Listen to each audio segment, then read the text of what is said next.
NEET UG परीक्षा के परिणाम में गड़बड़ी को लेकर वाराणसी में तैयारी करने वाले छात्रों का गुस्सा फूट गया। विभिन्न कोचिंग संस्थानों के हजारों छात्रों ने बीएचयू सिंह द्वार पर जमकर विरोध प्रदर्शन किया। छात्रों ने करीब 1 घंटे तक जमकर नारेबाजी की। वहीं पुलिस ने उन्हें समझा बुझाकर वापस भेजा। इस दौरान अभ्यर्थी कृतिक राज ने बताया कि नीट यूजी परीक्षा 2024 में इस साल करीब 24 लाख छात्रों ने हिस्सा लिया था।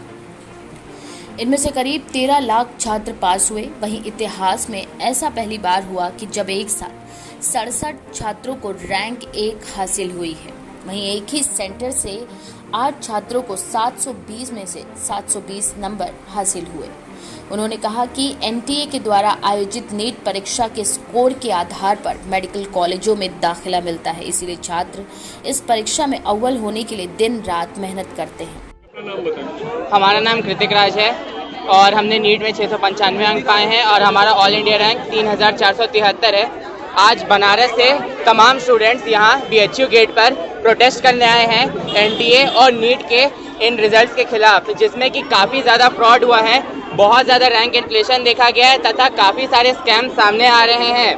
कुछ लोगों को 718, 719 अंक भी आए हैं। एनटीए का दावा है कि उन्होंने ग्रेस मार्क्स दिए हैं और ग्रेस मार्क्स उन्होंने कुछ ही स्टेट्स में दिए हैं, पर उन स्टेट्स के बाहर भी ऐसे ग्रेस मार्क्स के केसेस आ रहे हैं जिनका कोई ठिकाना नहीं है कि वो किस आधार पर दिए गए हैं। एनटीए कहती है टाइम लॉस के आधार पर। तो क्या एग्जाम सेंटर पे एनटीए के ऑफिशियल्स और एनटीए की घड़ी नहीं थी जो कि वो हर एग्जाम के सेंटर पे देते हैं? तो फिर ये टाइम लॉस की बात कहाँ से आती है?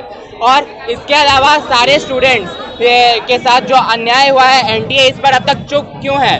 काफ़ी राज्यों में पेपर लीक की बात सामने आई थी और एनटीए लगातार इसे नकार रही है। बिहार के पटना व नालंदा में पुलिस ने काफ़ी लोगों को इस बारे में पकड़ा भी है, एफआईआर दर्ज हुई है और स्टूडेंट्स ने खुद कबूल किया है कि पेपर लीक हुआ था, उन्हें पेपर रटवाया गया था और फिर भी एनटीए चुप है।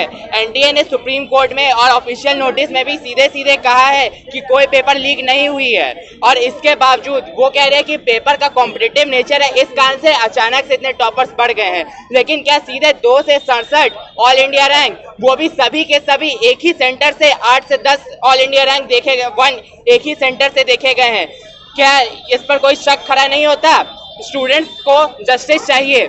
हम लोग यहाँ अपने हक की लड़ाई लड़ने के लिए आए हैं। आप सरकार से क्या मांग करते हैं? हम अपने सरकार से, अपने सांसद तथा माननीय प्रधानमंत्री मोदी जी से मांग करते हैं कि वे इस पे जल्द से जल्द एक बड़ी कमेटी बैठाएं जो कि इसके विषय में संपूर्ण जांच करे तथा सारी बात को तह तक निकाले कि यहाँ पर एनटीए ने क्या फ्रॉड किया है देश के 24 लाख स्टूडेंट्स के साथ तथा हम सबको उचित न्याय मिले और ढंग से सारे आरोपियों पर जांच करने के बाद हमें एक रीनीट भी चाहिए, क्योंकि जो जितना भी अन्याय हुआ हम लोगों के साथ ये बहुत ही पेचीदा है तथा एक रीनीट ही उचित उपाय है जिसके माध्यम से हम सब वापस से खुद की काबिलियत को इस नीट परीक्षा में दिखा सकते हैं। क्योंकि जिस स्तर पर फ्रॉड हुआ है उसने पूरे देश को नीट परीक्षा में बहुत बुरी तरह से आघात किया है। हमारे मेडिकल सेक्टर पर यह एक बहुत बड़ा धब्बा है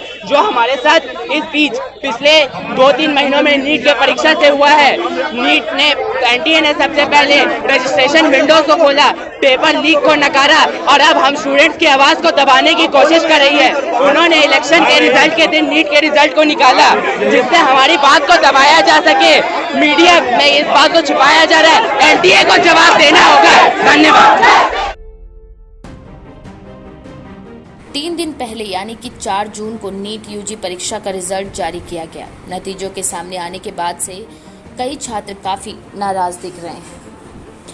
वहीं परीक्षा परिणाम घोषित होने के बाद सोशल मीडिया प्लेटफॉर्म एक्स पर भी लोगों का गुस्सा फूट रहा है। वे नीट रिजल्ट पर गुस्सा जता रहे हैं और अपने पोस्ट में एनटीए को टैग कर रहे हैं। दरअसल लोगों का कहना है कि इस बार की नीट यूजी परीक्षा में कई गड़बड़ियां हुई हैं, जिस कारण एक्स पर नीट परीक्षा रद्द करो हैशटैग की बाढ़ सी आ गई है। Bureau report SN24 news.